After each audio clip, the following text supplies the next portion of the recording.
In the grand sprawling tapestry of the galaxy, among the myriad threats that besiege the Imperium of man, there exists a unique and persistent form of corruption.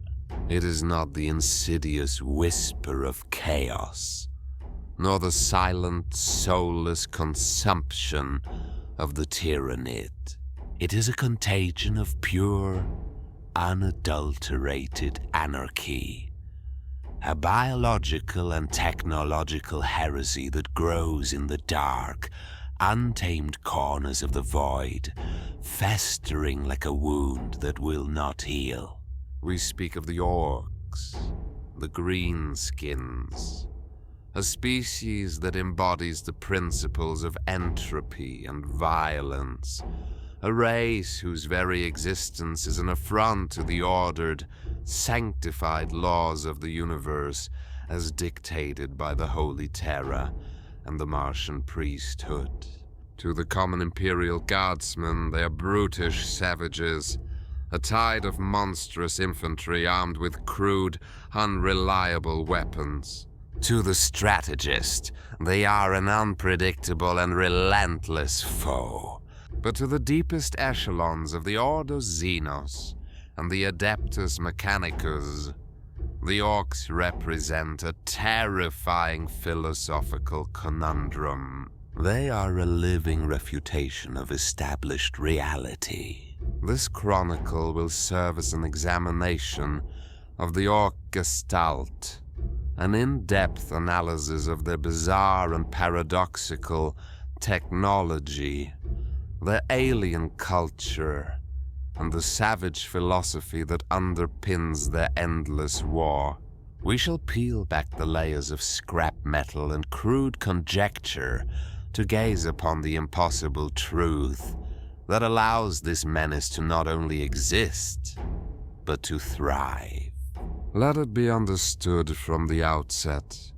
To analyze the Ork is to step into a realm where logic bends and the fundamental principles of science are rendered suggestions. The foundational mystery of the Orkoid peoples, the grand secret from which all other anomalies spring, is a phenomenon their own guttural tongue names the Waaagh.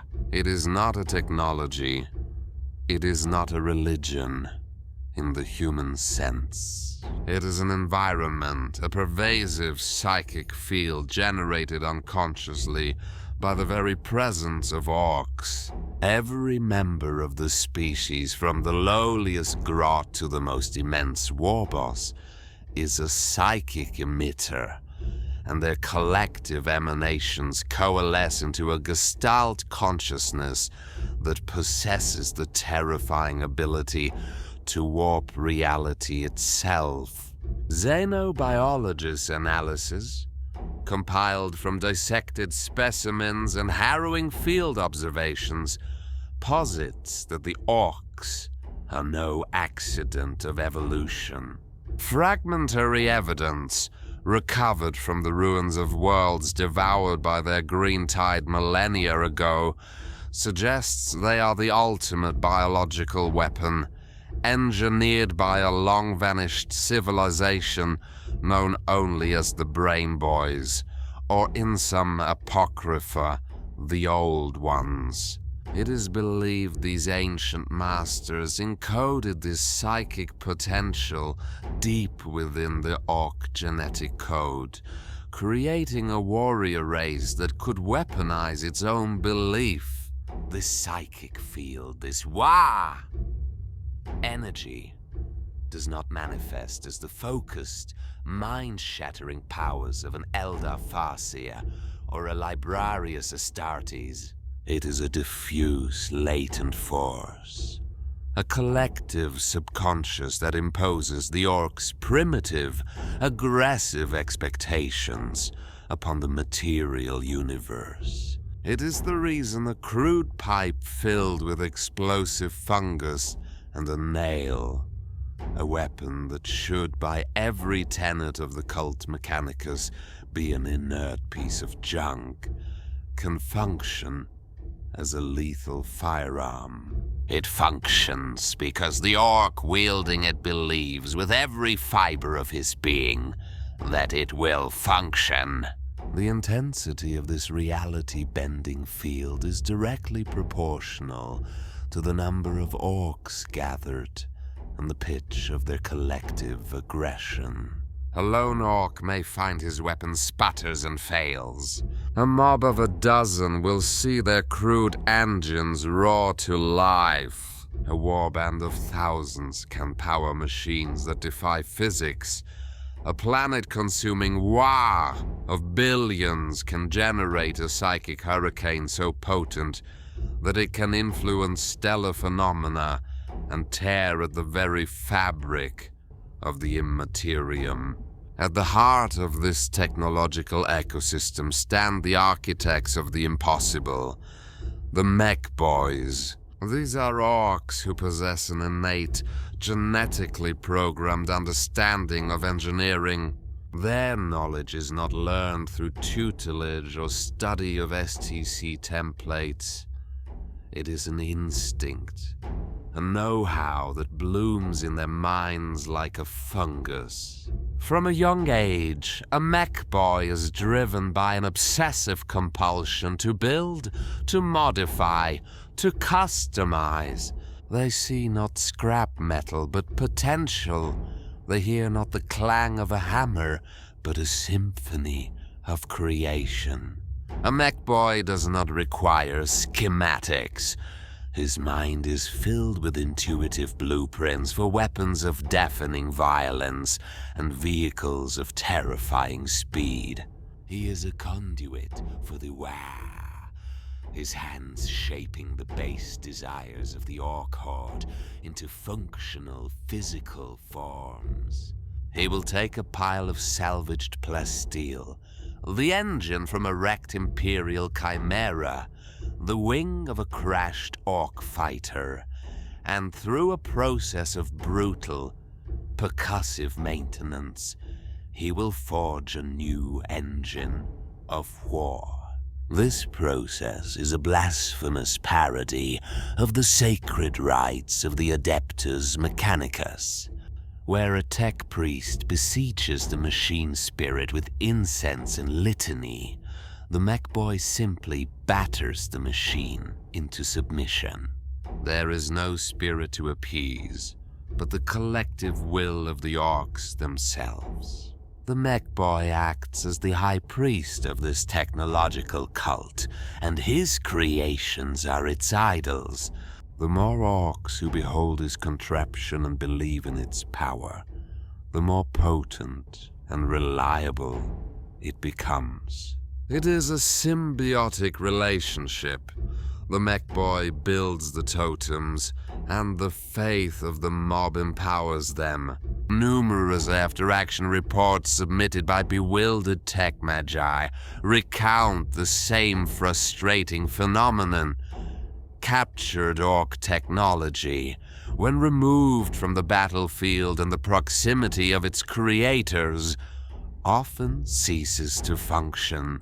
A custom Mega Blaster becomes a collection of inert coils and tangled wires. A deaf Dreadwalker slumps into a lifeless metal shell.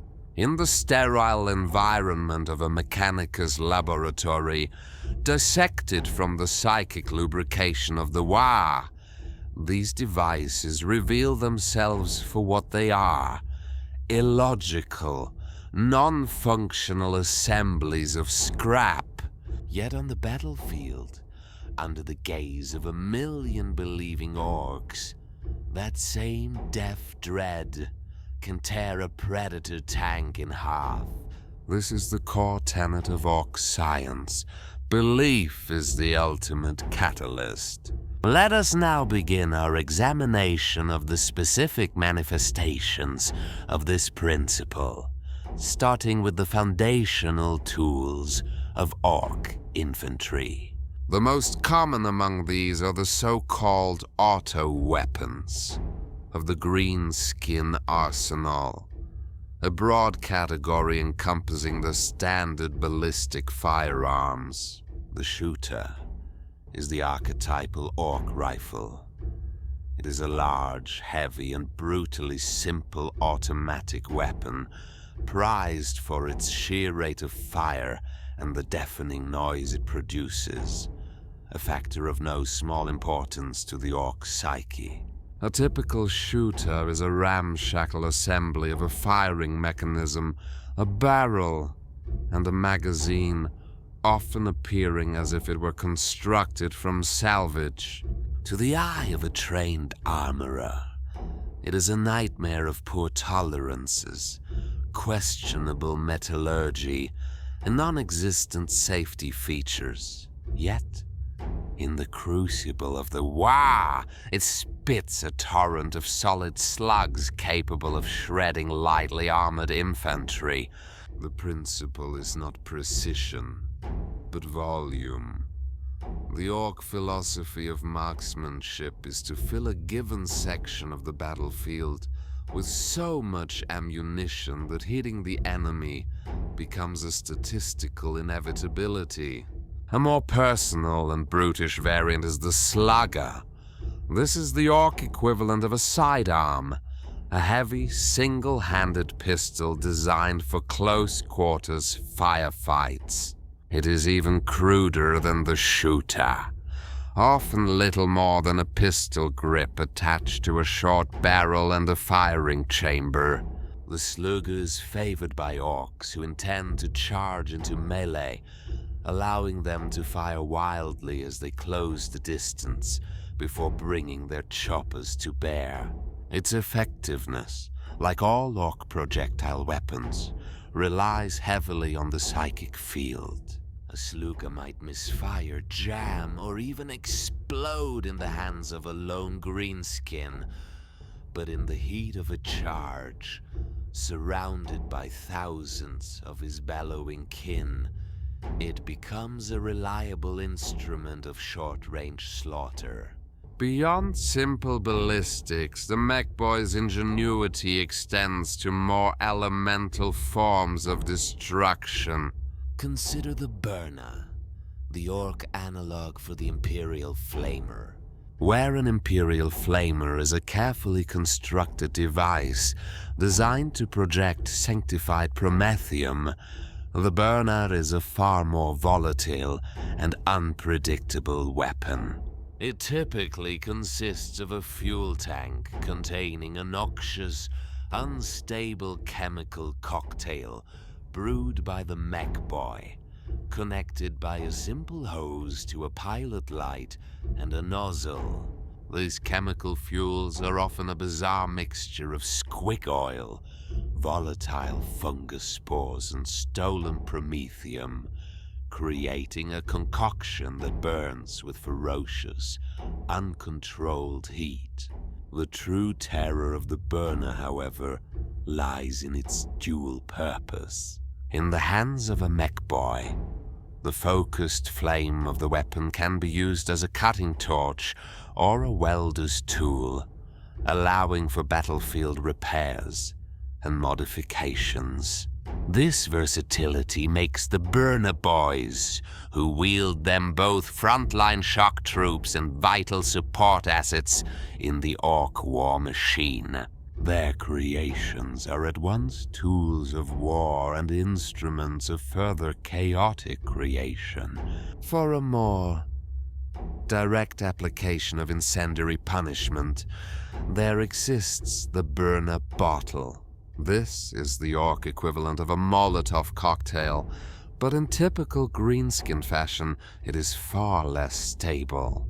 It is a simple flask filled with the same flammable liquids as a Burnas, designed to be ignited and thrown. The effect is an explosion of clinging adhesive fire, a crude but brutally effective method for clearing bunkers and trenches.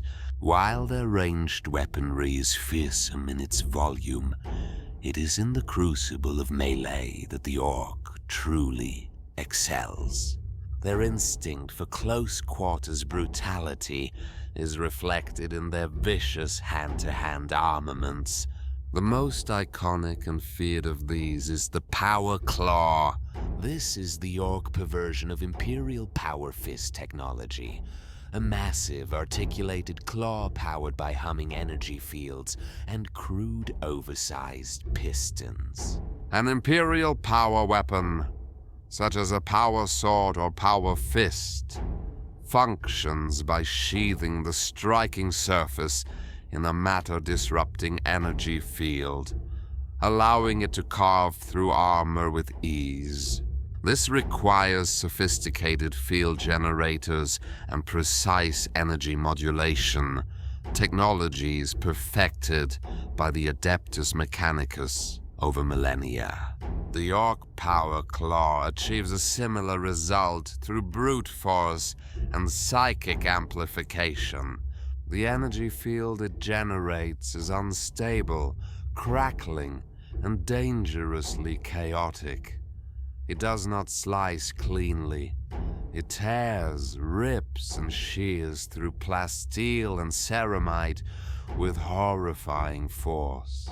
The sheer size and weight of the claw, combined with the Ork's prodigious strength, makes it a devastating weapon, capable of ripping the turret from a lemon rust battle tank or pulping a Terminator in his sacred armor. It is slow, clumsy, and requires immense strength to wield, making it a status symbol reserved for Ork knobs and war bosses, those with the physical might and sheer bloody-mindedness to master its use. To be armed with a power claw is to be marked as a leader among the Greenskins, a champion of battlefield savagery whose very weapon hums with the promise of violent dismemberment. The claw is not just a weapon.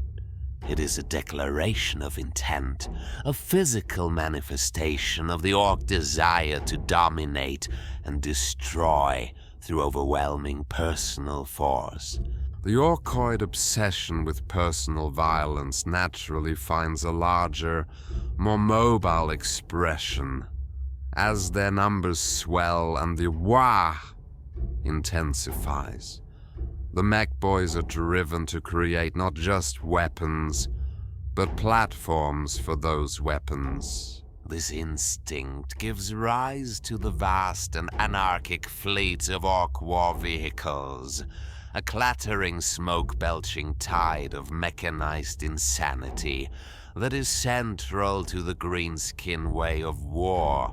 To understand these contraptions is to understand the cult of speed, a pervasive subculture within Ork society driven by a pathological need for velocity, noise, and reckless, headlong charges. The adherents of this cult, known as speed freaks, believe that going faster makes their vehicles, and by extension their weapons, more effective. This is not merely superstition. Within the logic-defying bubble of the Waaagh field, it becomes a self-fulfilling prophecy. A vehicle painted red, a color Orks universally believe makes things go faster, will genuinely achieve higher speeds than its physical components should allow.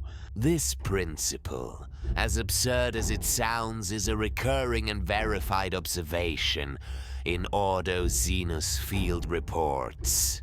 The cult of speed is the Waagh's vehicular application made manifest. At the heart of this mobile arsenal lies the venerable Battlewagon. It is not a single standardized design like the Imperial Lehman Russ, but rather a broad classification for any large, heavily armed and armored Ork assault transport. A Battlewagon is the mobile fortress of an Ork warband, a rolling bastion of scrap plate armor and bristling gun emplacements. Its construction is a testament to the Mekboyz art. The chassis may have originated as an Imperial Rhino, a looted Goliath truck, or may be fabricated entirely from salvaged industrial machinery. Upon this base, the Mekboyz welds layer upon layer of thick, crude armor plates, creating a hull capable of shrugging off all but the most dedicated anti-tank weaponry. The true nature of the Battlewagon is its modularity. No two are precisely alike. One may be fitted with a primary turret-mounted macro cannon, a weapon so large and crude it is more akin to a piece of naval artillery than a tank gun. Another might feature a Deff roller, a gigantic spiked steamroller mounted on the prow, designed to pulp enemy infantry and fortifications alike. Its transport bay can be crammed with dozens of Orkboys, who fire their Shootas from crude ports in the hull, adding to the storm of projectiles that surrounds the vehicle as it advances. It is at once a troop transport, a tank, and a mobile command post, embodying the Ork philosophy of brutal, multi-purpose utility. While the Battlewagon provides the anchor for an Ork assault, the cult of speed finds its purest expression in a range of smaller, faster, and arguably more unhinged vehicles. Among the most bizarre and suicidal of these is the Megatrack Scrapjet. The genesis of these machines offers a profound insight into the Ork psyche. They are often constructed from the wreckage of crashed Ork aircraft, particularly the Contagion. A Mekboyz will look upon the shattered fuselage of a fighter plane not as a failure, but as the foundation for a new, ground-based weapon. They will strap rockets and jet turbines to the broken chassis, creating a vehicle capable of astonishing, albeit brief, bursts of speed. The nose of the aircraft is often refitted with a gigantic drill bit or reinforced ram, for the Scrapjet's primary purpose is to slam headlong into enemy armor. Its armament is a chaotic mix of aircraft and ground weaponry, wing-mounted rocket launchers, cobbled together twin big Shootas, and even the capacity to drop grot bombs, a terrifying weapon system where a Gretchen is surgically hardwired into a guided missile, steering it towards its target with its own miserable life. The Scrapjet is not built for longevity. It is a disposable, high-impact missile with an Ork at the helm, designed for a single, glorious, and explosive charge. Where the Scrapjet embodies suicidal impact, the Boomdaka Snazwagon exemplifies psychological warfare. This vehicle is less a dedicated weapon of war and more a tool of ostentatious, incendiary terror. Built upon a lighter, faster chassis, the Snazwagon is festooned with exhausts that belch multicolored smoke, and its crew, known as specialists, are dedicated to showing off their driving prowess as much as they are to fighting. Its primary armament is a bank of burner bottle launchers. These are automated catapult-like devices that hurl dozens of incendiary flasks into the enemy ranks, sowing panic and chaos. The vehicle's crew will supplement this barrage by personally throwing more burner bottles and detonating crude explosives. The Snazwagon's purpose is to roar across the front lines, leaving a trail of fire and confusion. Its garish appearance and cacophonous engine, designed to draw fire and distract the enemy, while more heavily armed Ork vehicles advance. It is a weapon of vanity, a motorized platform for the Orks' love of noise, fire, and being the center of attention. For those speed freaks who value pure, unadulterated velocity above all else, there is the Custom Booster Blaster. This vehicle is little more than a gigantic engine and a fuel tank strapped to a rudimentary chassis and 4 wheels. Its design is stripped down and focused, sacrificing all notions of armor or utility for the singular goal of achieving the highest possible speed. The engine is invariably oversized and dangerously volatile, often boosted with stolen Imperial components or Mekboyz brewed chemical injectors that threaten to tear the vehicle apart. Its weaponry is entirely short-ranged, designed for high-speed passes and drive-by attacks. These often include forward-facing rivet cannons, industrial tools repurposed to fire white-hot rivets at close range, capable of punching through vehicle armor, and exhausts that can be vented sideways as scorchers, spewing jets of flame to incinerate any infantry foolish enough to stand nearby. The crew of a booster blaster live a short, exhilarating existence, their entire combat doctrine revolving around closing the distance with the enemy as quickly and as loudly as possible, unleashing a torrent of fire and rivets, and then speeding away before their own unstable machine inevitably explodes. Perhaps the most grotesque and alien fusion of the biological and the mechanical in the Ork vehicular arsenal is the Rooka-Trook Squig Buggy. This machine reveals the disturbing depths of Orkoid bioengineering. It is a heavy-duty transport truck, reinforced and ruggedized, but its purpose is not to carry Orks. Its flatbed is converted into a series of cages and launch platforms for a menagerie of specially bred squigs. The squig, a simple but aggressive creature that forms the base of the Orkoid ecosystem, is bred by a subcaste of Orks, known as Painboyz, and run thirds into various deadly forms. The squig buggy serves as the delivery system for this living ammunition.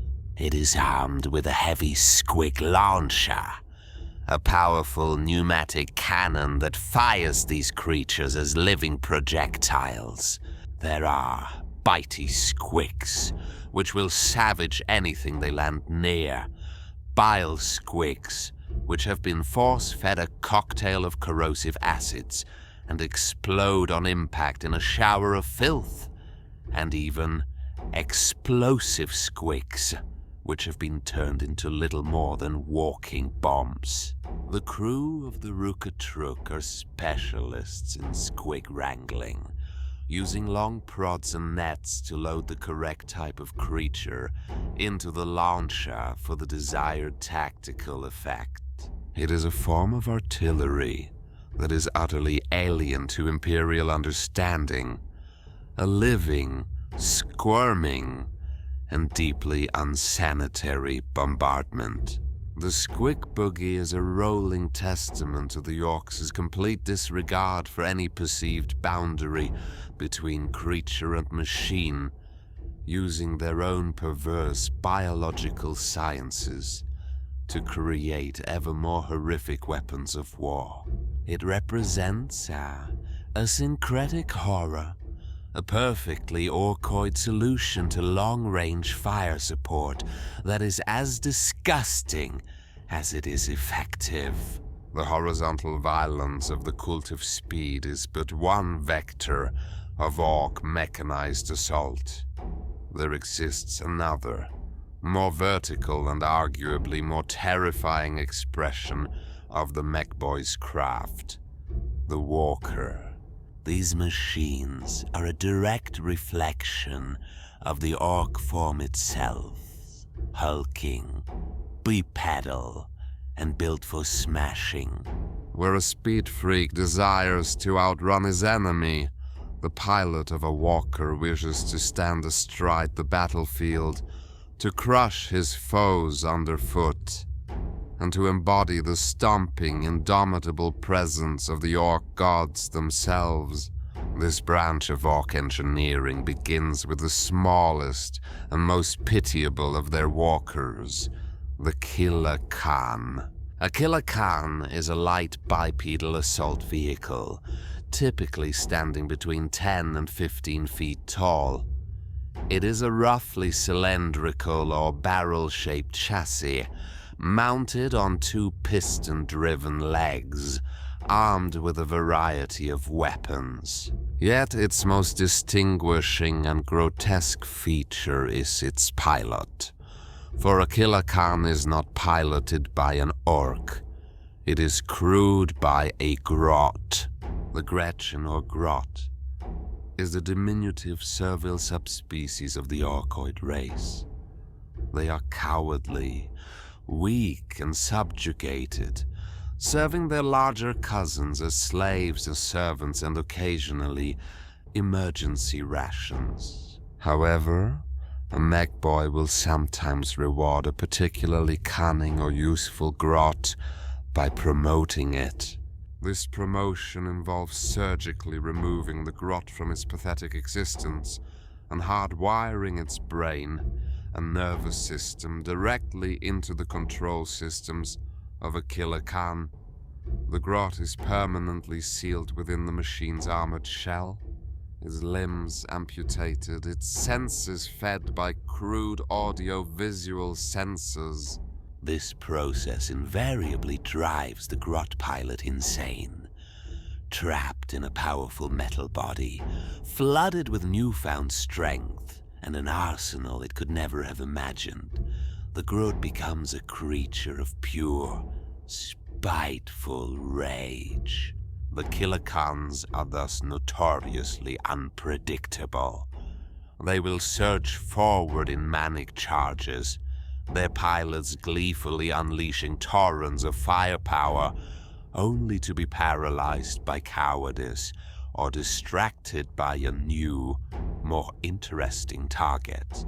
They typically operate in squadrons, their chattering, high-pitched war cries a bizarre counterpoint to the guttural roars of the orc warriors they fight alongside. Their armament is versatile, reflecting the Mekboy's penchant for customization. One arm will invariably be a dedicated close combat weapon, such as a pincer-like claw or a whirring drill saw. The other is typically a ranged weapon, a rocket launcher being a common choice. The orc rocket launcher is a simple tube that fires a projectile packed with unstable explosives. Its guidance system, if one exists at all, is rudimentary. The weapon's accuracy is abysmal by Imperial standards, but its psychological value and the sheer explosive force of its warhead make it a favored orc weapon for cracking open bunkers and light vehicles. Fired in volleys by a squadron of crazed Killer Khans, these rockets can saturate an area with indiscriminate destruction. While effective in their own right, Killer Khans are ultimately a prelude, a stepping stone to a far more formidable machine, the Deff Dread. The Deff Dread is to the Killer Khan what an orc knob is to a grot. It is larger, heavier, more heavily armored, and piloted not by a Gretchen, but by a true orc. An orc with the wealth, measured in teeth, the orc currency, to commission such a mighty engine from a Mekboy. A Deff Dread is a monstrous bipedal engine of pure destruction. It is a walking arsenal, typically armed with 4 weapon limbs, 2 for ranged combat and 2 for melee. The close combat weapons of a Deff Dread are a terrifying sight. They are oversized, industrial-grade versions of the weapons found on kilocans, often taking the form of massive, crackling dreadnought claws that mimic the function of a power claw, or gigantic, diamond-toothed saws capable of shearing through the thickest ceramite plate. A charging Deff Dread is a mechanized battering ram, capable of tearing apart entire infantry squads and reducing tanks to scrap with a flurry of piston-driven blows. Its pilot is an Ork who values straightforward mayhem, an individual who wishes to be at the epicenter of the battle, protected by layers of steel plate, while personally dismembering the foe. Unlike the hardwired grot pilot of a can, the Ork pilot of a Dread is often interred within the chassis for the duration of a campaign, linked via crude neural interfaces that flood his mind with the sensory data from the walker. This creates a feedback loop of aggression. The Ork's inherent bloodlust drives the machine forward, and the destructive power of the machine amplifies the Ork's battle frenzy to a fever pitch. The Deff Dread stands as a brutal mockery of the revered dreadnoughts of the Adeptus Astartes. An Imperial dreadnought is a sacred reliquary containing the remains of a mortally wounded hero of the chapter, allowing his wisdom and skill to serve the Emperor even after death. The Deff Dread is a crude parody of this concept. It is not a sarcophagus for a fallen hero, but a crude armored suit for a particularly rich and violent Ork. It possesses no holy spirit, no ancient wisdom. It is simply a tool, a brute force multiplier for the pilot's own savagery, powered by the same anarchic Waaagh energy that animates all greenskin technology. The existence of these walkers, from the spiteful Killer Khan to the rampaging Deff Dread, reveals a core aspiration within the Ork psyche. They are not content to simply ride into battle. They wish to become battle. They build extensions of their own violent nature, mechanized avatars that allow them to inflict destruction on a scale that their own flesh cannot achieve. This desire for scale, for ever larger and more intimidating forms, does not end with the Deff Dread. It is merely a single step on a path of technological escalation that leads to something far, far larger. The Mekboyz look upon their dreads and cans with pride, but their minds, flooded with the boundless ambition of the Waaagh, are always dreaming of something bigger. They dream of a machine that does not merely walk the battlefield, but is the battlefield. A machine that does not just emulate an Ork, but emulates the Ork gods, Gork and Mork. This ambition, this fever dream of ultimate destruction given form, is the conceptual seed of their greatest and most blasphemous creations, the Gargants. The Deff Dread, in all its terrifying might, is but a single, angry cog in a machine of truly apocalyptic scale. The ambition of the Mekboy, fueled by the ever-increasing psychic crescendo of the way, does not rest. The Deff Dread, for all its brute power, is merely a single warrior. The Ork psyche, in its boundless desire for conflict, craves an idol. It seeks to create a god in its own image, a walking, shooting, smashing personification of its brutal deities, Gork and Mork. This profound quasi-religious impulse gives rise to the largest and most terrifying of all Orkoid land-based war engines, the Gargant. A Gargant is not merely a vehicle. It is a mobile fortress, a cathedral of violence, and the focal point of an entire Ork war effort. To compare it to an Imperial Titan is to commit a grave category error. An Imperial Titan is a sacred relic of the machine god, an ancient and revered engine of war, crewed by a princeps and a command staff who are bonded to its venerable machine spirit through generations of ritual and tradition. A Gargant is a blasphemous effigy, a heap of scrap and violence willed into the form of a god, piloted by the loudest, most belligerent orc available, and powered by raw, unadulterated belief.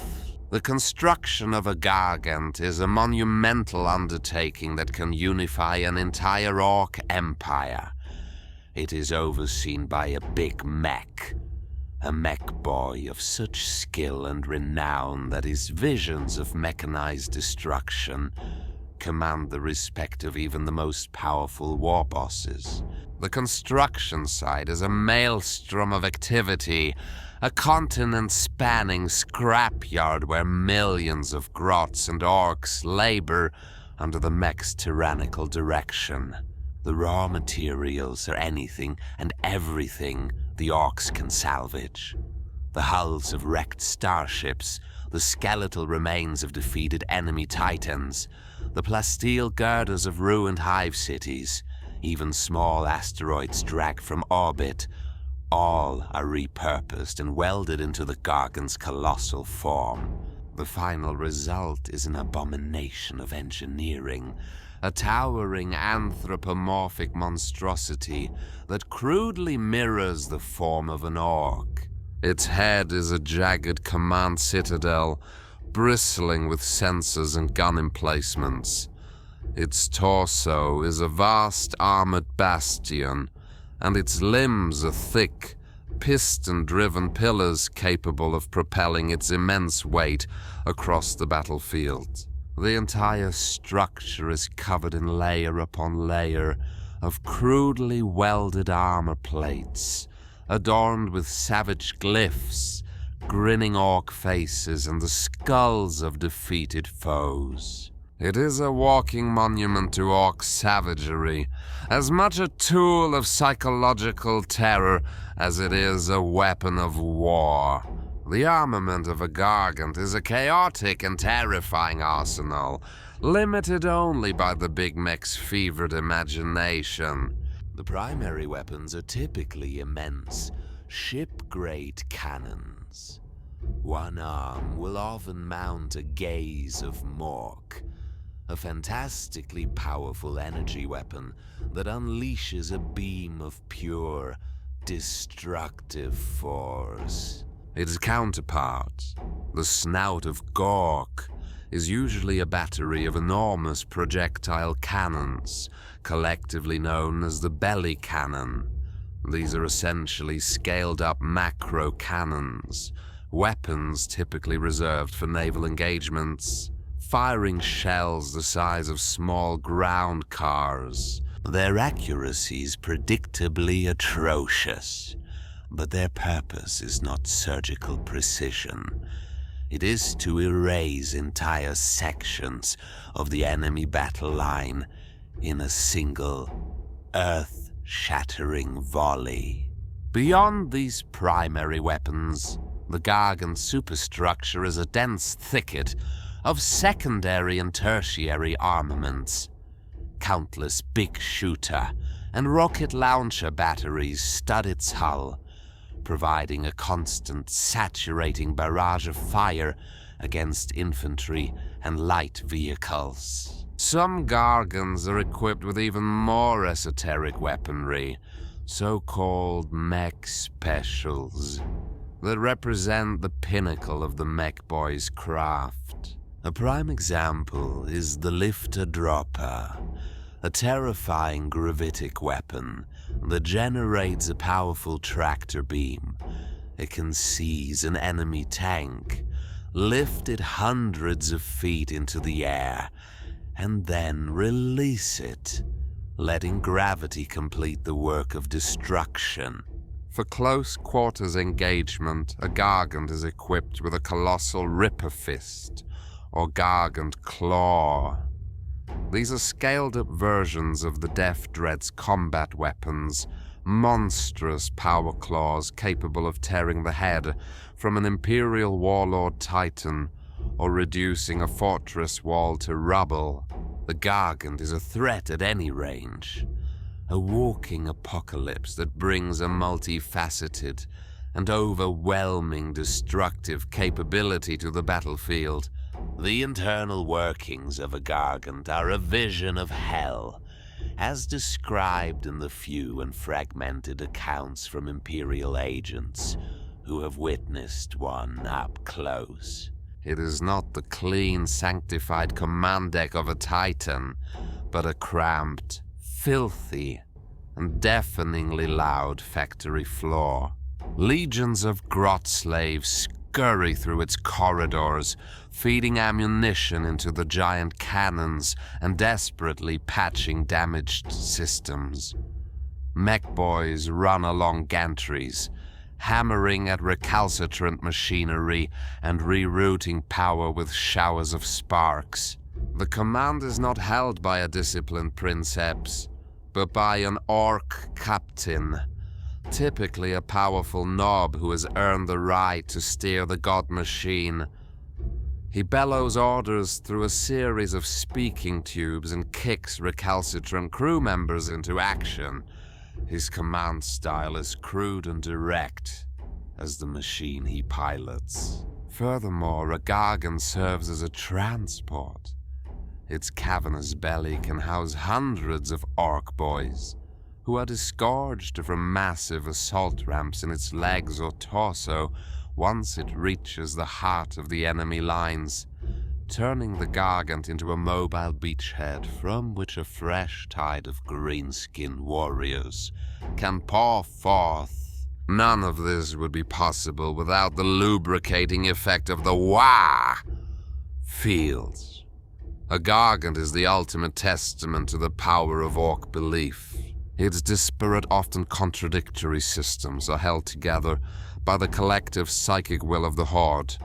Its power core, a roaring, unstable plasma reactor that would be considered suicidal by any sane engineer, is kept from catastrophic detonation only by the unwavering conviction of the crew that it will continue to function. This psychic protection is given a physical manifestation in the form of a custom force field. This is the largest and most powerful type of Ork energy shield, generated by a complex and temperamental device located deep within the Gargant's hull.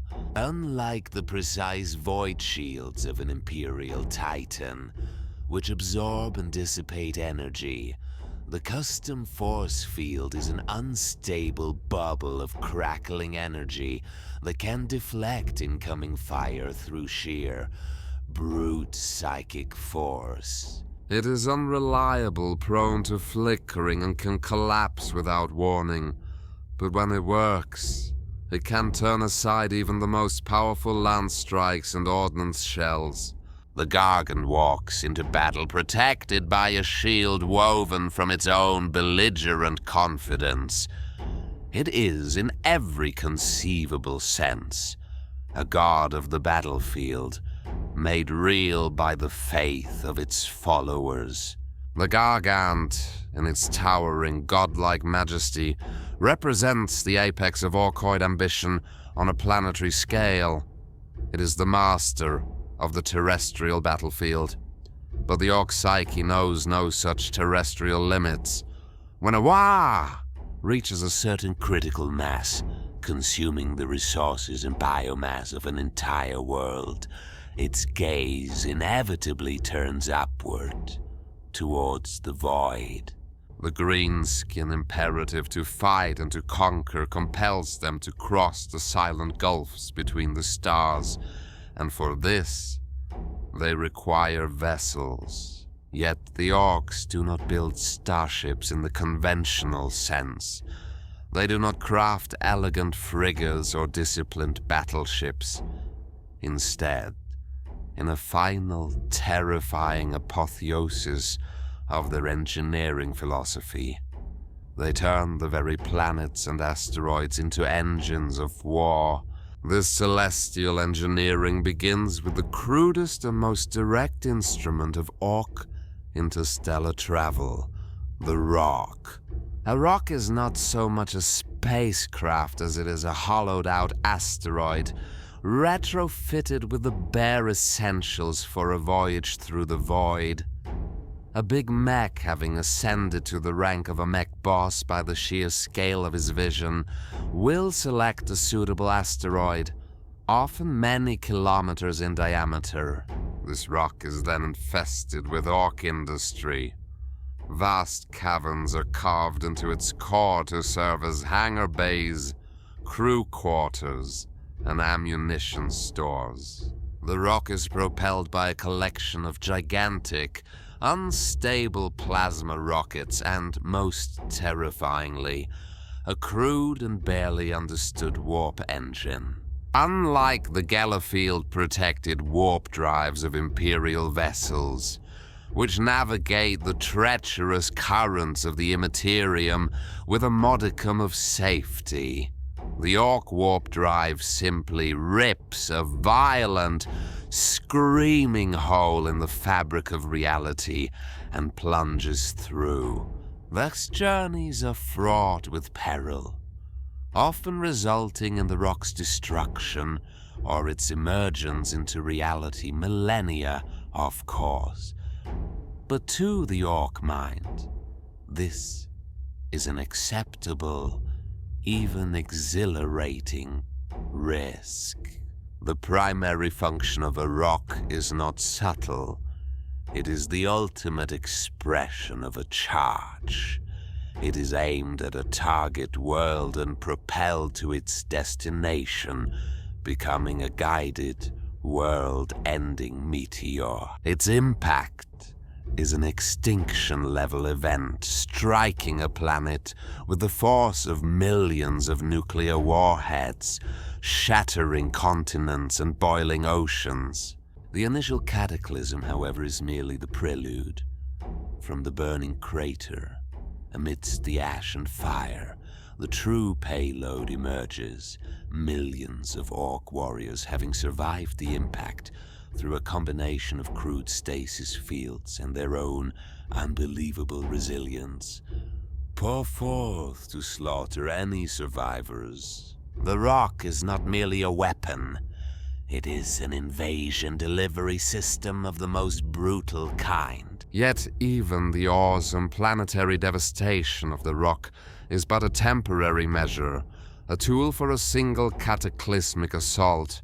For a truly dominant warboss, a leader whose Waaagh has transcended planetary conquest to become a stellar empire, a more permanent and awe-inspiring seat of power is required. This need gives rise to the ultimate instrument of Orkoid power, a construct of such scale and malevolence that it has passed into the realm of Imperial myth, the Attack Moon.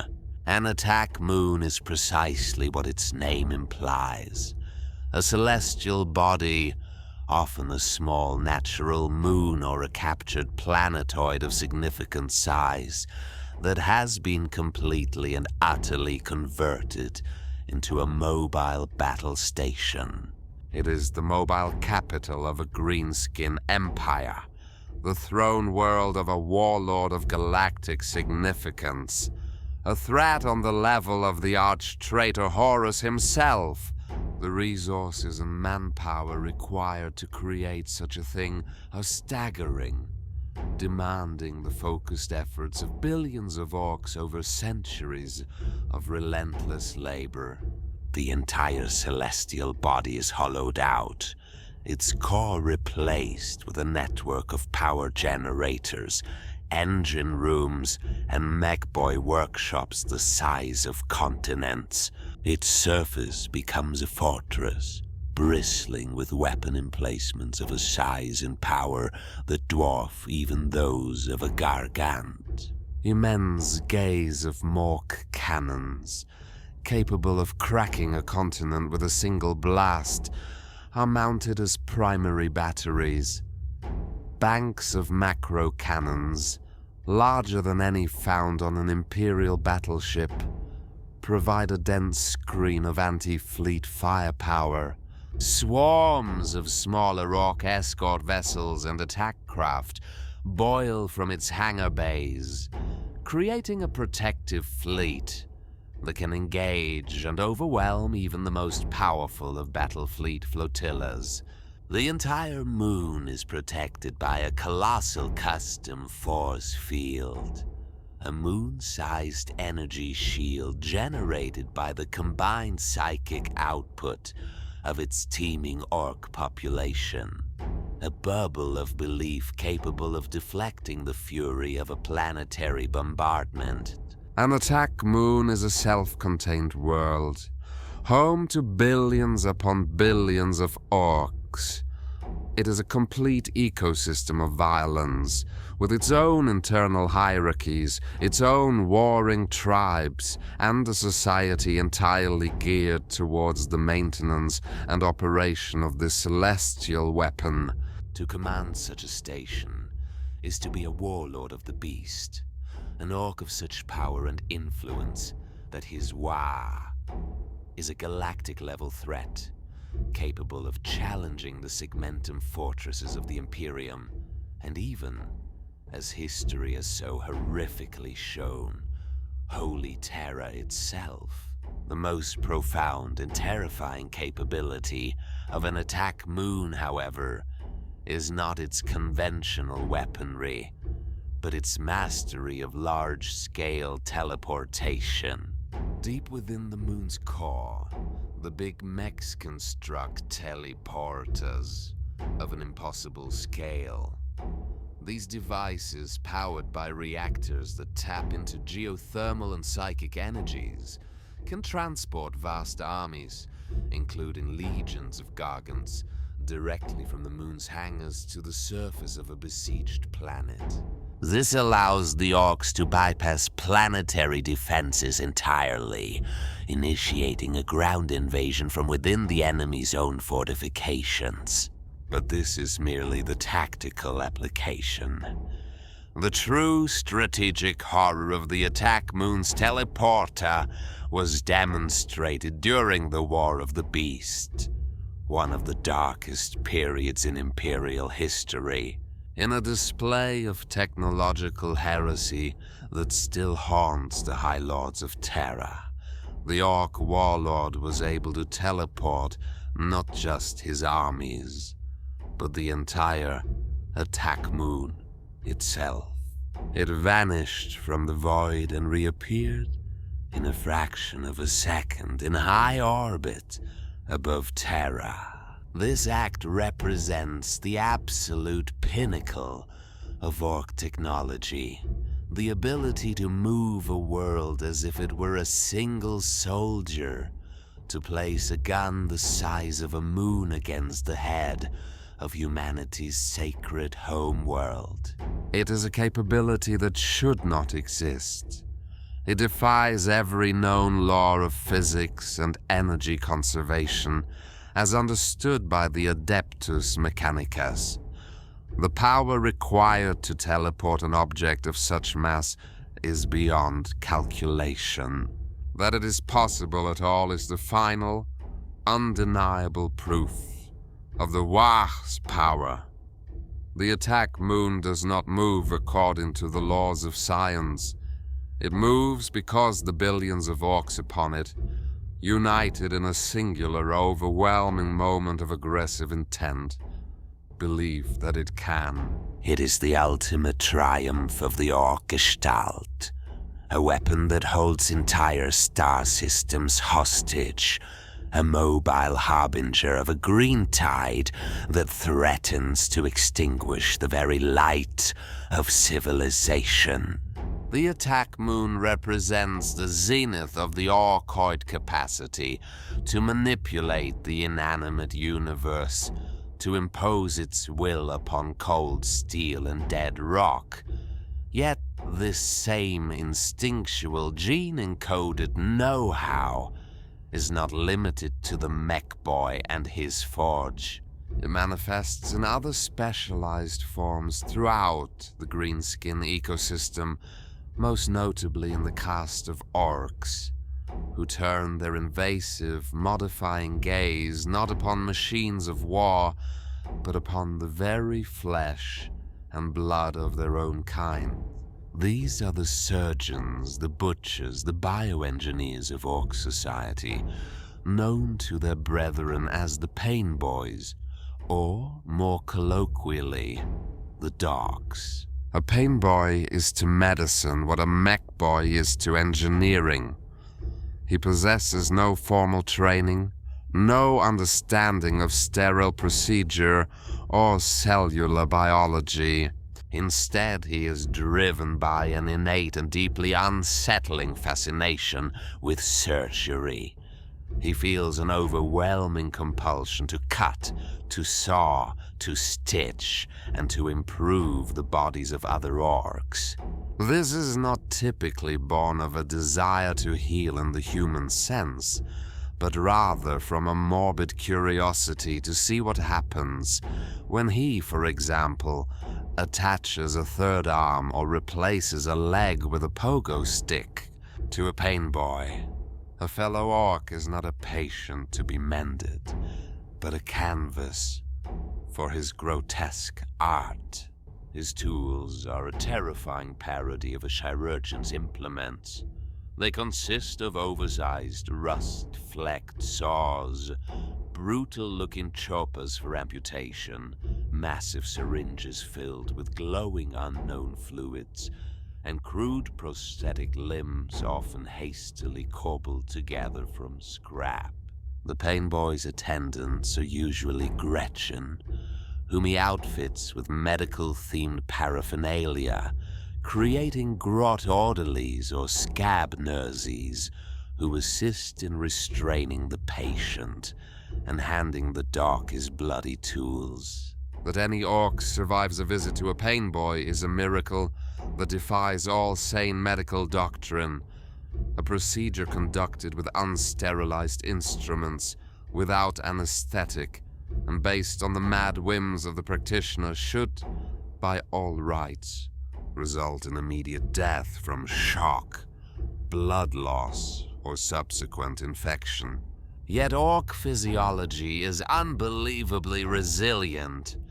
Their fungal, plant-like nature allows them to endure trauma that would kill any creature of flesh and bone 10 times over. More importantly, however, the Waaagh field once again provides its perverse lubrication.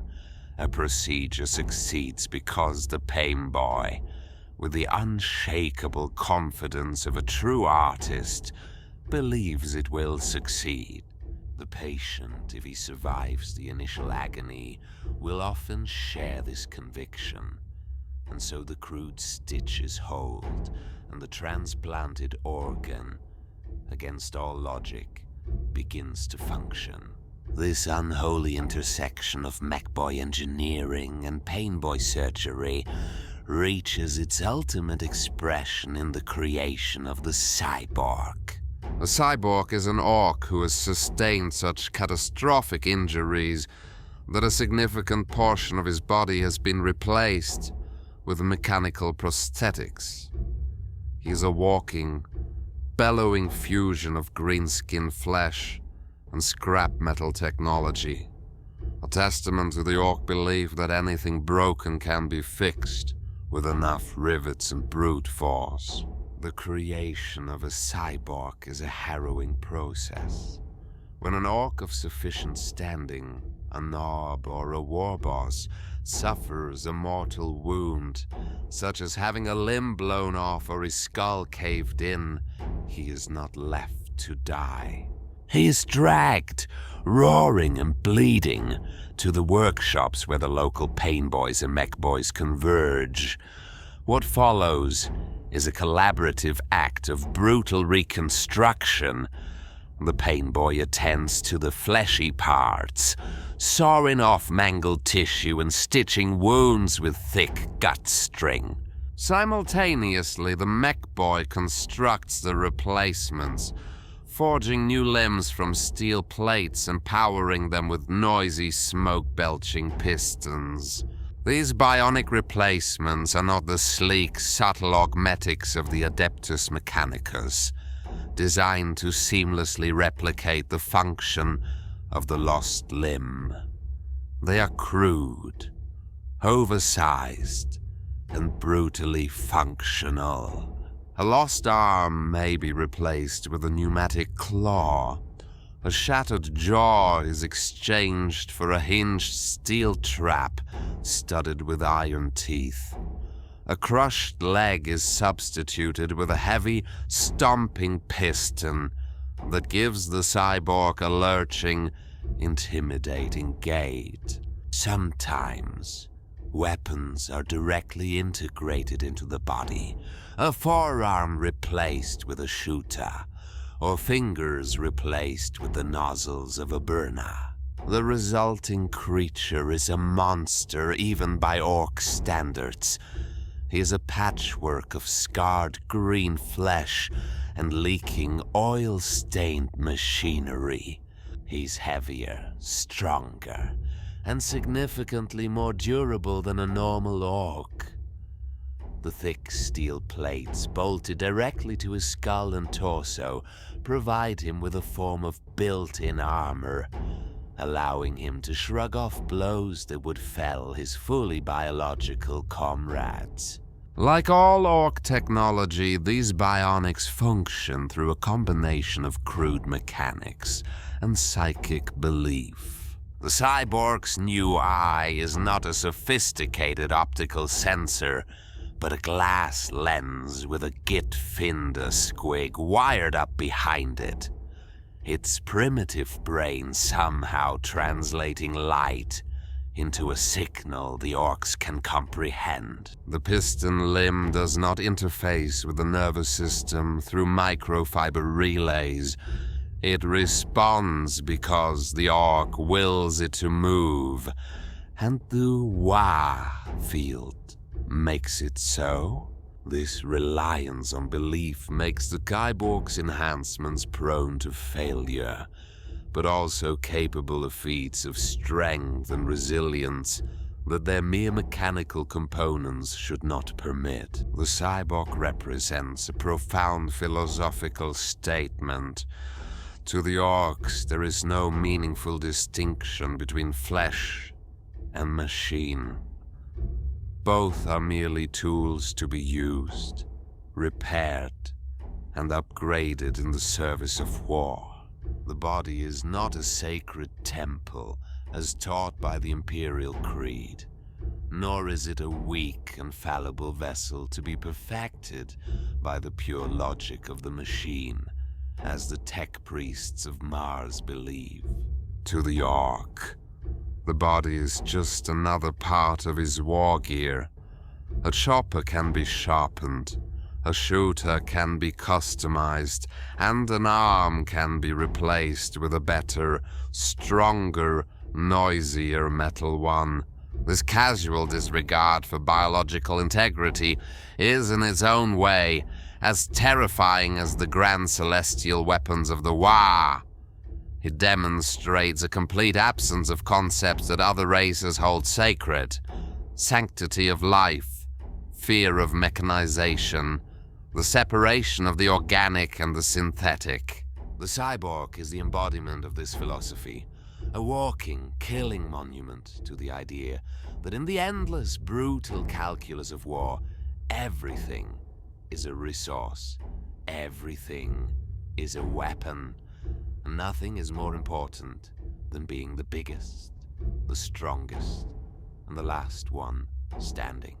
Having examined the grand celestial engines of destruction and the intimate, grotesque fusion of flesh and steel, we must now step back to appreciate the unifying philosophical threads that run through every facet of Orkoid technology. From the simplest hand weapon to the moon-sized battle station, all Greenskin creations are governed by a set of brutal, instinctual principles. These are not laws of science as the Adeptus Mechanicus would comprehend them, but rather the core tenets of a faith dedicated entirely to the singular god of conflict. To understand these principles is to understand the very soul of the Waaagh. The first and perhaps most pervasive of these is the doctrine of volume, known in the guttural Ork tongue as the endless pursuit of Daka. Daka is the onomatopoeic term for the sound of rapid, automatic gunfire, but its meaning transcends the mere auditory. It represents a core belief that the solution to any tactical problem is the application of an overwhelming and indiscriminate quantity of firepower. An Imperial guardsman is trained to make every shot count. An Ork is taught that if you fire enough shots, some are statistically bound to hit their mark. This philosophy dictates the design of their most common weapons. The shooter is not built for accuracy. It is built to spray a hail of projectiles in a target's general direction. Battlewagons, Gargants, and even their starfaring rocks are not armed with a few well-placed, powerful weapons. They are covered from top to bottom in gun emplacements of every conceivable size and caliber. To the Ork mind, a weapon's worth is measured not just in its power, but in the sheer noise and volume of fire it can produce. This is not merely a tactical preference. It is a psychological and psychic necessity. The roar of thousands of shooters firing at once contributes to the rising tide of the war, and the war, in turn, ensures that these crude weapons continue to function far beyond the mechanical tolerances. It is a perfect, deafening feedback loop of violence. The second core tenet is the doctrine of intimidation, or the simple, unshakable belief that bigger is better. In Ork society, status, authority, and power are directly proportional to physical size and the scale of one's war gear.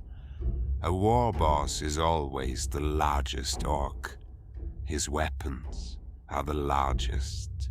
His vehicle is the most imposing. This obsession with scale is not born of simple vanity. It is a foundational principle of their reality. Within the Gestalt psychic field, an object that is perceived as more impressive and intimidating by the surrounding Orks becomes demonstrably more effective. This principle explains the evolutionary path of their war machines.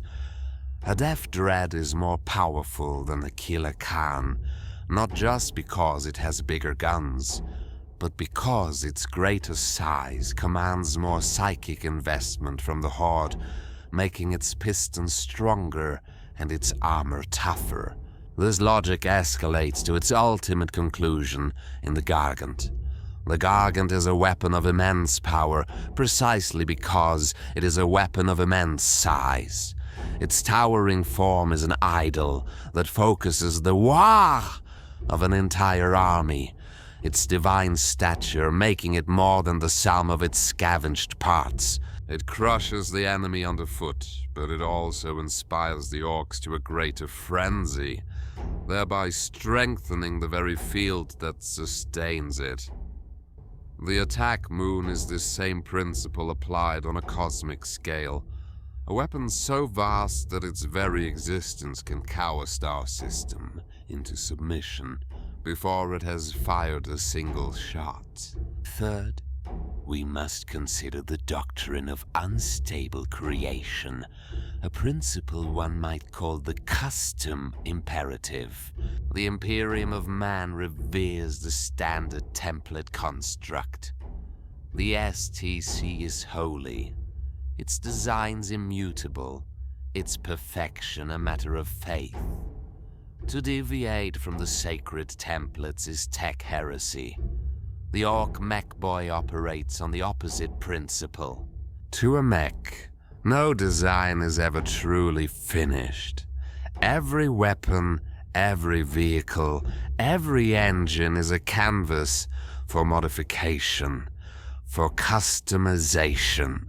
This anarchic need to tinker and improve is a core function of the Waagh's expression. It ensures that Ork technology is never static, never predictable. A Mekboy will weld extra gun barrels onto a shooter, strap unstable rocket boosters onto a battlewagon, or rewire a force field generator to see if it can produce a more violent energy discharge. These modifications are often dangerous, volatile, and just as likely to result in the weapon's catastrophic failure as its improvement. But they also allow for unexpected leaps of battlefield effectiveness. This constant, chaotic innovation makes the Ork threat incredibly difficult to counter. Imperial tacticians cannot rely on standardized data for the performance of an Ork vehicle, because no two are ever truly alike. Each one is a unique and unstable testament to its creator's fleeting and violent inspiration. Underpinning this entire technological ecosystem is the Ork economy, if such a primitive system can be graced with the term. It is based on a single brutal currency, teeth. Teeth are the large tusk-like teeth of the Orks themselves, which are continually shed and regrown throughout their lives. They are obtained primarily by knocking them out of the jaws of other Orks, either in ritualized brawls or on the battlefield. The value of a tooth is determined by its size and condition, which is directly related to the age and strength of the Ork it came from. This system creates a perfect, self-sustaining cycle of violence and industry. To get the best weapons, an Ork needs a lot of high-quality teeth. To get these teeth, he must prove his strength by defeating other powerful Orks. Once he has the teeth, he can pay a Mekboy to build him a bigger, more customized weapon. With this superior weapon, he can defeat even stronger Orks, claim their teeth, and commission even more powerful war gear. It is a system that intrinsically rewards violence and directly fuels the arms race that defines their entire culture. These principles, Daka, size, and customization, all funded by teeth, are not merely aspects of Ork culture. They are Ork culture. Their technology cannot be separated from their psychology, their biology, or their quasi-religious belief in the Waaagh.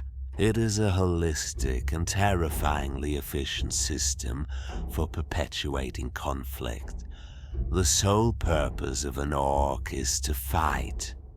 The sole purpose of orc technology is to enable bigger and more spectacular fights.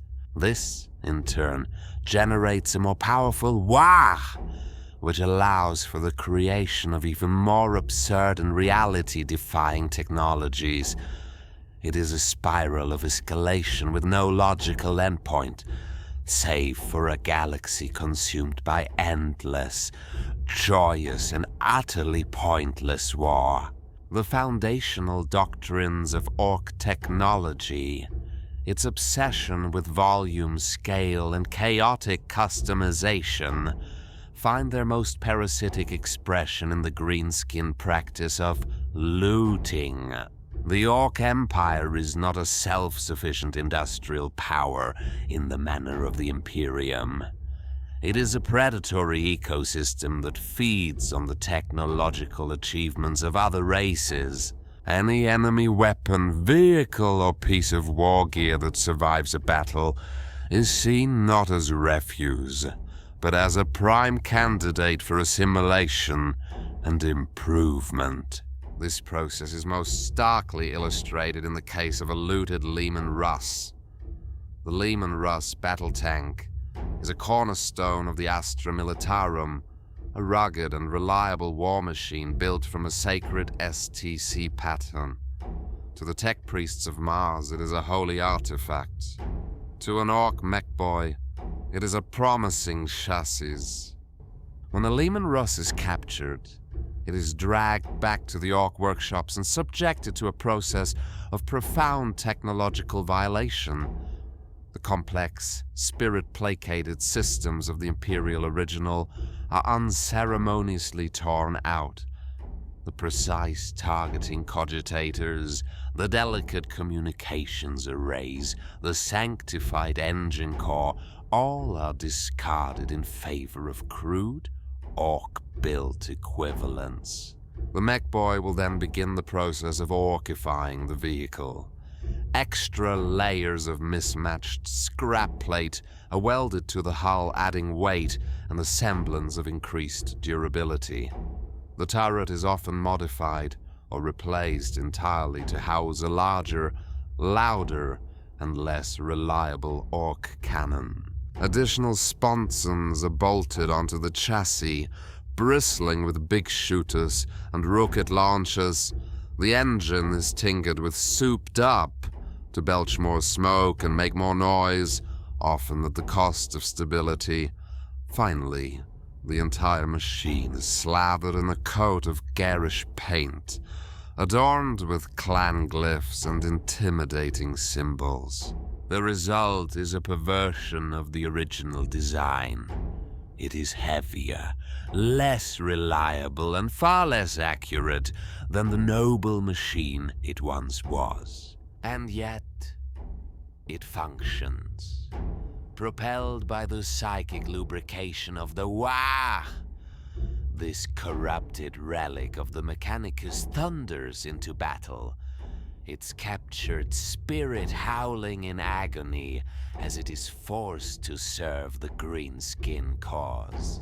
The existence of the looted Russ is a deep-seated insult to the Imperium, a tangible piece of evidence that the Orks do not just defeat Imperial technology, they consume and defile it, turning its own strengths into a crude, mocking parody.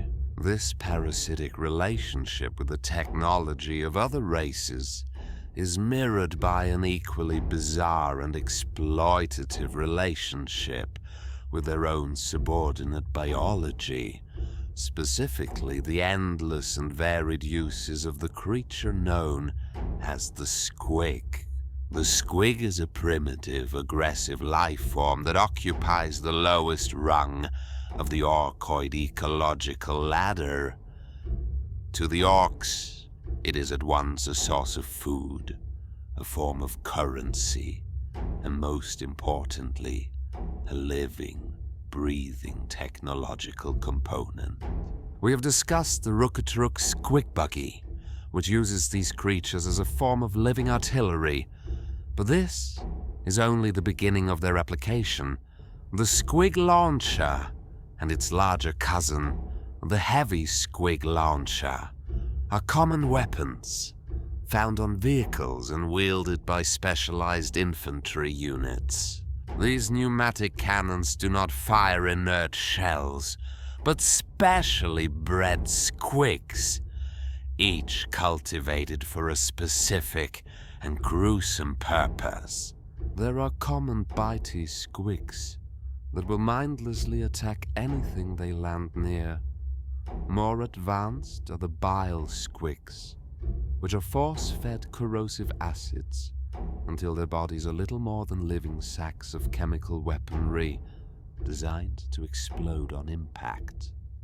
Most direct are the explosive squigs, which have been genetically altered or surgically implanted with crude bombs, turning them into self-propelled explosive devices. Perhaps the most sophisticated and disturbing use of a squig as a technological component is the Gitfinder. This is the Ork solution to targeted weapon systems. A Mekboy will take a small, specialized breed of squig, wire its primitive brain directly into the firing mechanism of a weapon, and mount it near the barrel. This living creature acts as a rudimentary targeting system. How, precisely, the squig's simple predatory instincts are translated into actionable targeting data is a mystery that confounds Ordo Xenos Biomagi. It is presumed that the Waaagh field bridges the cognitive gap, translating the squig's simple desire to get that git into a firing impulse for the host weapon. It is a crude, disgusting, and often surprisingly effective fusion of organism and ordnance. The ultimate expression of this principle, however, involves not a squig, but a grot. The grot bomb is a weapon system so inhumane it could only have been conceived by an orc. It consists of a large rocket-propelled missile, but with one critical modification. Its guidance system is a living, sentient Gretchen. The diminutive creature is surgically integrated into the missile, its brain hardwired to a set of simple controls, its eyes peering through a small viewport in the warhead's nose. Launched from an aircraft or a ground-based platform, this miserable pilot guides his own explosive prison towards its target, his brief existence culminating in a fiery, unwilling martyrdom. It is a weapon that combines the Mekboyz' mechanical know-how with the Painboyz' surgical cruelty, representing a pinnacle of Orkoid pragmatism at its most horrific. Beyond these broad categories of looted and living technology, the Ork arsenal is filled with esoteric and specialized weapons that reflect the nuances of their culture. The Snaz gun, for instance, is a weapon that is as much a status symbol as it is an instrument of war, wielded by the ostentatious flash gits, orcs who are exceptionally wealthy in teeth. A Snaz gun is a heavily customized and dangerously overwrought firearm. It is festooned with gleaming attachments, polished metal plates, and often incorporates multiple unstable firing mechanisms. A Snaz gun might combine the mechanisms of a plasma weapon, a railgun, and a conventional firearm into one gloriously unpredictable package. They are prone to overheating, exploding, or simply not working, but when they do fire, the effect is devastating. To carry a Snaz gun is to make a statement about one's wealth and importance. A clear signal that its owner can afford the most bespoke and dangerous toys a Mekboy can create. At the other end of the spectrum lies the humble utility of weapons like the rivet cannon.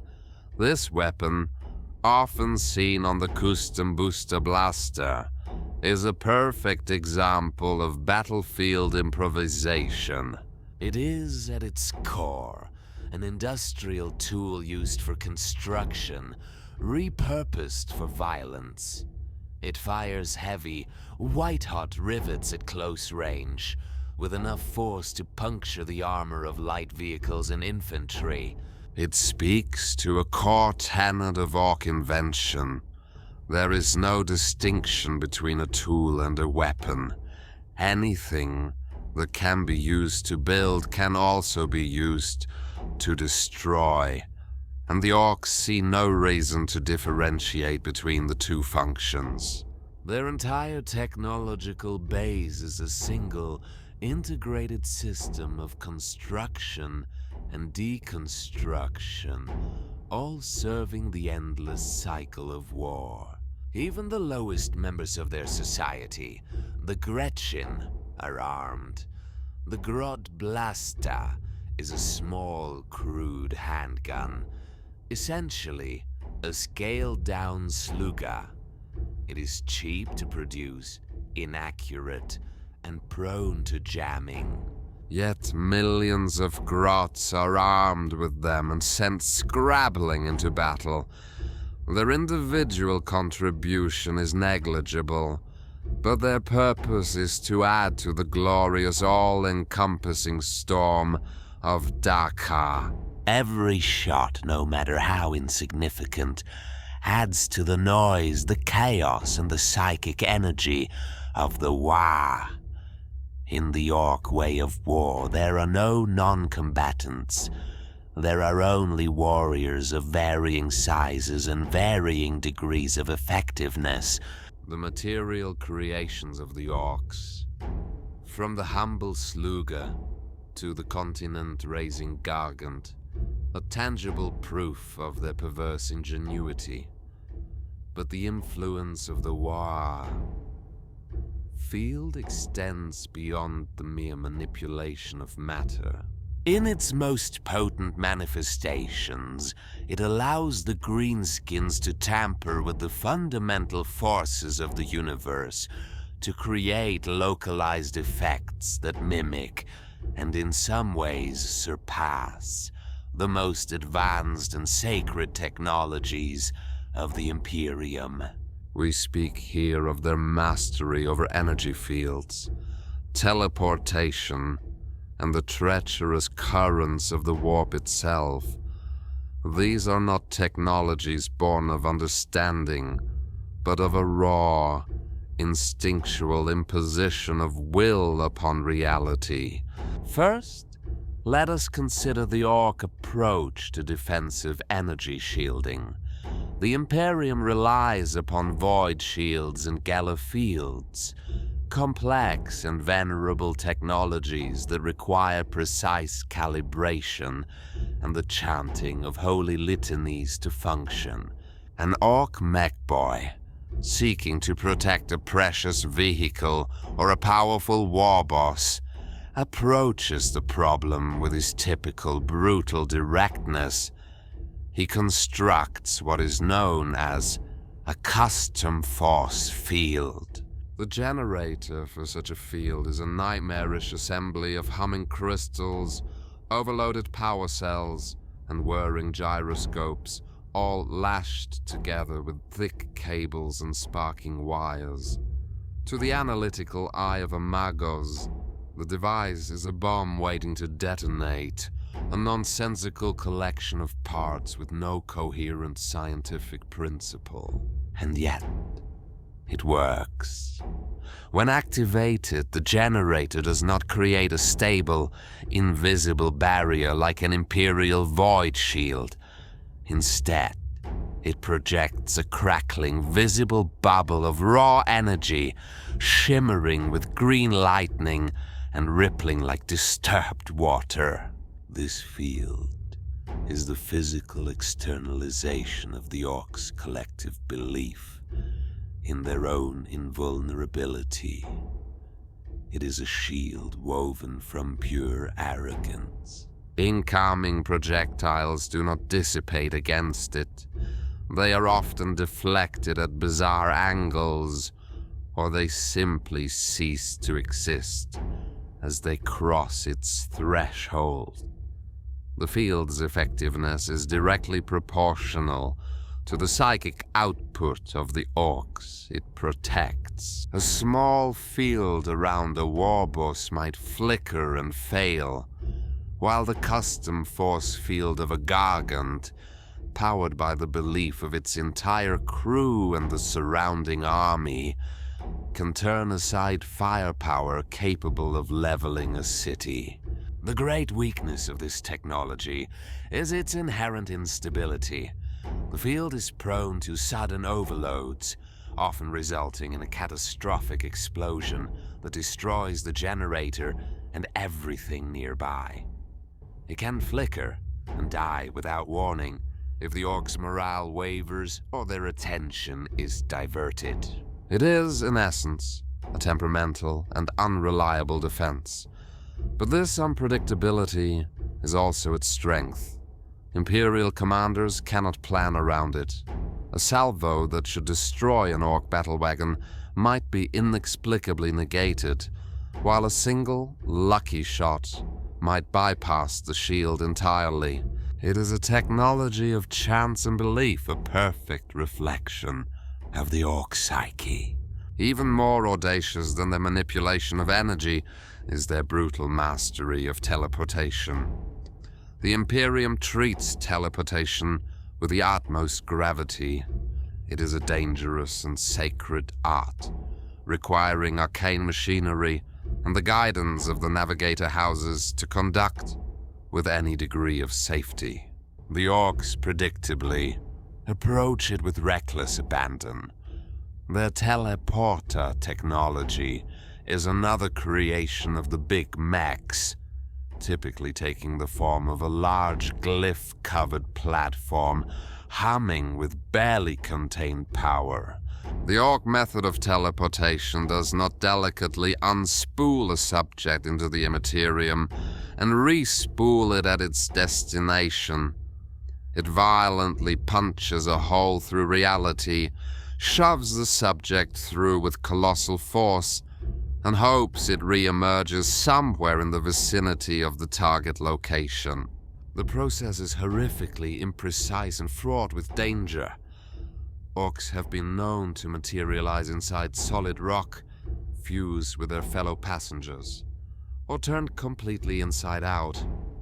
Sometimes they arrive scattered over a wide area, or a vital piece of their equipment, like the ammunition for their guns, fails to make the journey with them. To any sane race, these risks would render the technology unusable. To the Orcs, they are an acceptable, even amusing part of the process. The immense tactical advantage of being able to deploy a mob of frothing knobs or a clanking death dread directly behind enemy lines far outweighs the potential for a few mishaps. The ultimate expression of this technology, the attack moon's ability to teleport itself across stellar distances, represents a threat so profound that it defies Imperial strategic doctrine. It is the ability to place the sword directly at the throat, bypassing the shield wall entirely. This casual disregard for the laws of physics extends to their method of traversing the stars. Orc starships, be they hollowed-out rocks or vast lumbering space hulks captured and refitted over millennia, are propelled by crude and violent warp engines. These engines do not operate with the finesse of their Imperial counterparts. They tear open a bleeding wound into the immaterium, a screaming vortex into which the Ork vessel plunges. Most critically, they do this without the protection of a gala field. A gala field is the sanctified technology that projects a bubble of real space around an Imperial ship, protecting it from the predatory demonic entities that inhabit the warp. The Orks possess no such defense.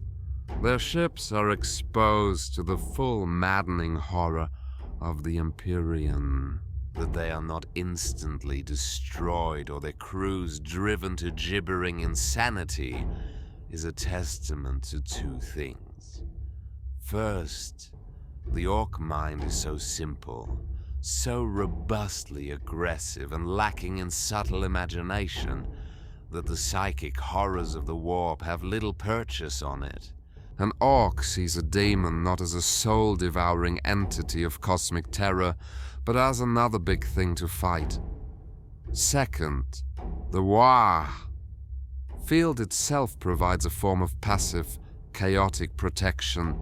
The sheer concentrated belief and aggression of millions of Orks in a single vessel creates a psychic signature so belligerent and anarchic that it acts as a deterrent to the denizens of the warp.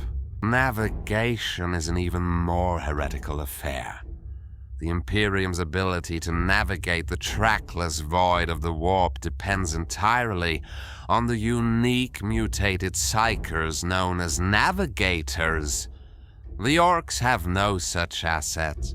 The captain of an Ork vessel navigates by a combination of raw instinct, dumb luck, and the psychic pull of the Waaagh.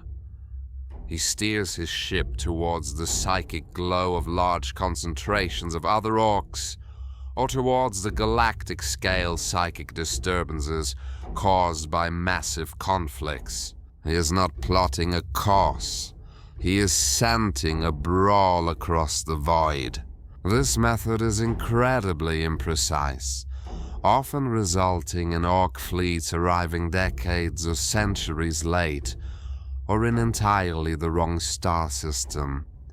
But it is also what allows the race to spread with the inexorable, weed-like persistence that it does. It guarantees that wherever there is a sufficiently large war, the Orks will eventually show up. It is a migratory pattern driven by the promise of violence, a perfect engine for a species that exists only to fight. These abstract technologies are perhaps the most terrifying aspect of the greenskin threat. They demonstrate that the Waaagh is not merely a force that can bend the rules of physics, but one that can shatter them entirely. They reveal that the Orks' potential is not limited by the materials they can scavenge, but only by the strength of their own conviction. They are a living, breathing, and multiplying heresy against the ordered reality the Imperium has fought for 10,000 years to maintain. To comprehend the full, terrifying scope of the Ork menace, one must cease to view them as a conventional strategic opponent. They are not an empire with political goals, nor a civilization with a desire for prosperity. They are a force of nature, a biological calamity given sentient, malicious form. The Waaagh is not a campaign to be weathered, or an army to be defeated. It is a self-perpetuating, galaxy-consuming storm of violence. In this, they share a horrifying similarity with the Tyranid hive fleets, where the great devourer consumes biomass to replicate and evolve. The green tide consumes conflict itself, using the energy of war to grow, to spread, and to create ever more efficient instruments of battle. This leads to the most intractable aspect of the Ork problem, its sheer, horrifying persistence. An Imperial commander may win a great victory, breaking a Waaagh and scattering its armies. He may slay the war boss and shatter his Gargants, but he has not solved the problem. He has merely reset it for every Ork. From the moment it emerges from the soil to its violent death on the battlefield, constantly sheds fungal spores. These spores are microscopic, unbelievably resilient and capable of lying dormant in the soil of a world for decades, even centuries. They can survive the vacuum of space and the fire of atmospheric entry. When conditions are right, these spores will germinate. First, they give rise to the base forms of the Orkoid ecosystem, the fungi, the squigs. Then come the Gretchen, and finally, the Orks themselves. A world thought cleansed and pacified can, generations later, suddenly erupt in a new greenskin infestation. The conflict begins anew, starting with small tribal skirmishes that escalate until a new war boss rises.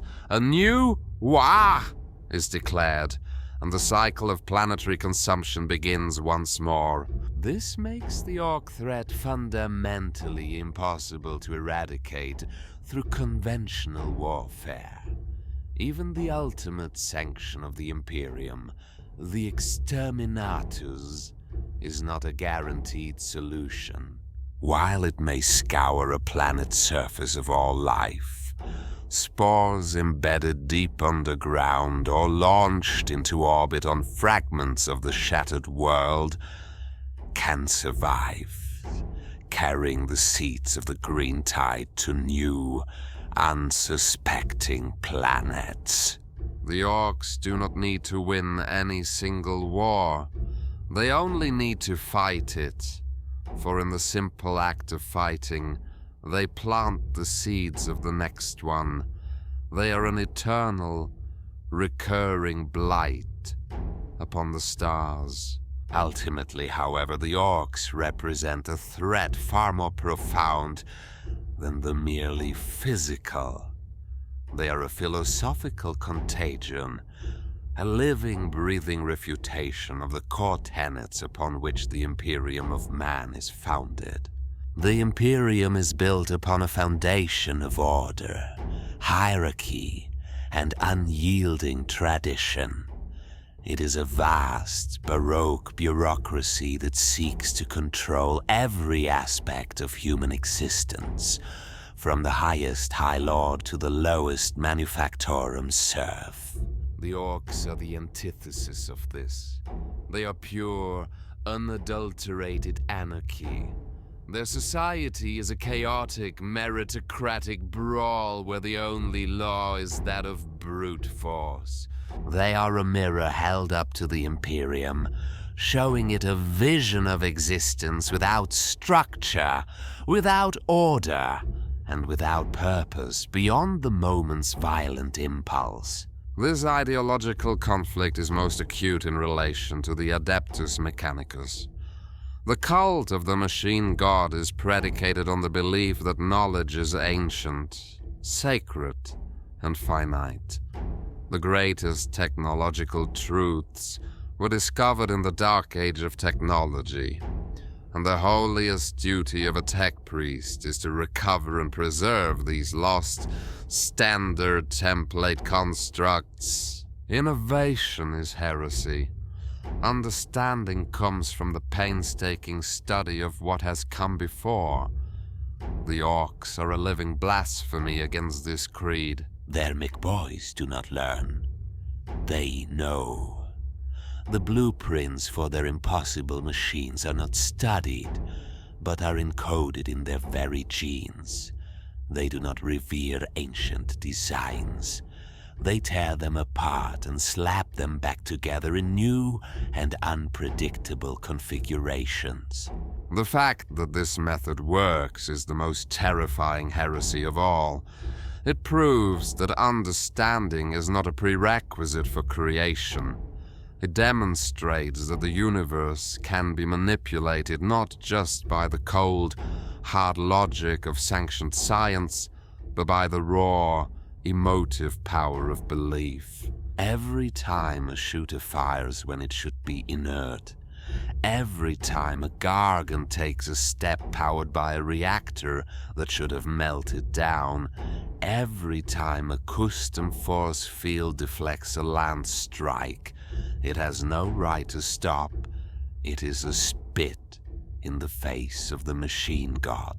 It suggests that the meticulously ordered universe of the Adeptus Mechanicus is a fragile illusion, and that beneath it lies a far more chaotic and primal reality, one that the Orks have instinctively mastered.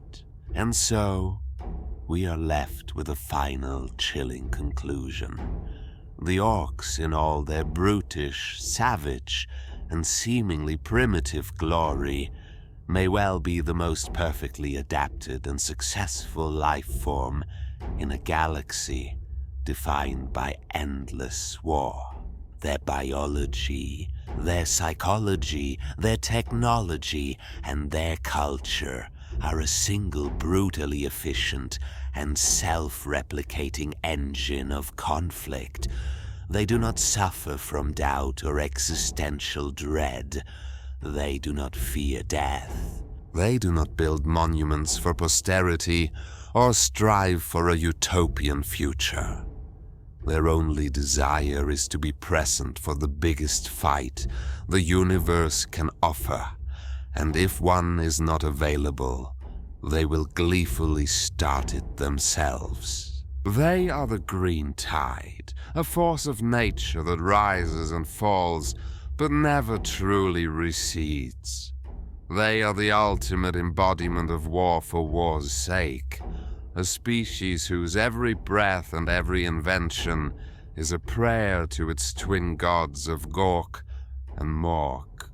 They are the great unending joke at the heart of the grim darkness of the far future, and their laughter is the deafening, joyous, terrible roar of Waaagh!